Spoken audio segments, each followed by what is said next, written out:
અંકલેશ્વર તાલુકા પંચાયતના નવનિયુક્ત પ્રમુખ વિવેક ભરડીવાલા અને ઉપપ્રમુખ યોગિતાબહેન દેવધારાએ આજે શાસ્ત્રોક્ત વિધિ અને પૂજા અર્ચન કર્યા બાદ વિધિવત રીતે પદગ્રહણ કર્યો હતો.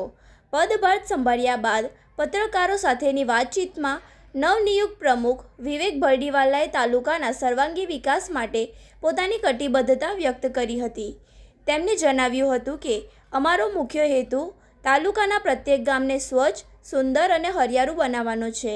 વિકાસના કામો સતત ચાલુ રહેશે અને તમામ ગામોમાં સારા રોડ, રસ્તા, પીવાનું શુદ્ધ પાણી અને ડ્રેનેજ સહિતની તમામ પાયાની સુવિધાઓ ઉપલબ્ધ કરાવવામાં આવશે. અમારો પૂરતો પ્રયત્ન રહેશે.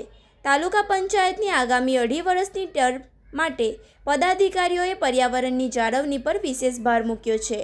આ અંગે જાહેરાત કરતાં તેમણે જણાવ્યું હતું કે આગામી 2.5 વર્ષના કાર્યકાળ દરમિયાન અંકલેશ્વર તાલુકામાં 2.5 લાખ વૃક્ષોનું વાવેતર કરવામાં આવશે, જેથી સમગ્ર વિસ્તારને ગ્રીન બેલ્ટ તરીકે વિકસાવી શકાય.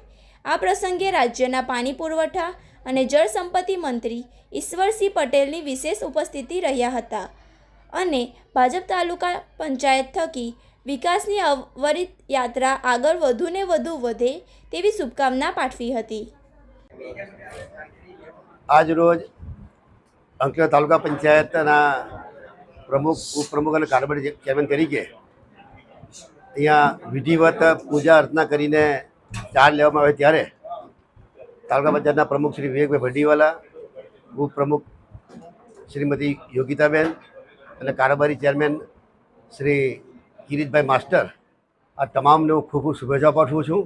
ભારતીય જનતા પાર્ટીનું નેતૃત્વની અંદર આદરણીય પ્રધાનમંત્રી નરેન્દ્રભાઈ મોદી સાહેબ, દેશના ગૃહમંત્રી શ્રી અમિતભાઈ શાહ સાહેબ અને રાષ્ટ્રીય ભારતીય જનતા પાર્ટીના પ્રમુખ નીતિન નવીનજી તેમજ ગુજરાત પ્રદેશ ભારતીય જનતા પાર્ટીના પ્રમુખ જગદીશભાઈ વિશ્વકર્માજી અને ગુજરાતના મુખ્યમંત્રી આદરણીય ભૂપેન્દ્રભાઈ પટેલ, ઉપમુખ્યમંત્રી શ્રી હર્ષભાઈ સંઘવીજીના સાનિધ્યની અંદર આવનારા દિવસોમાં વિકાસના અનેક કામો અંકલેશ્વર તાલુકામાં થવાના છે. ત્યારે હું આજે અહીંયા તમામ ત્રણે મિત્રોને હું ખૂબ ખૂબ શુભેચ્છા પાઠવું છું કે આપના સાનિધ્યની અંદર અંકલેશ્વરનો ખૂબ વિકાસ થાય એવી શુભેચ્છાઓ.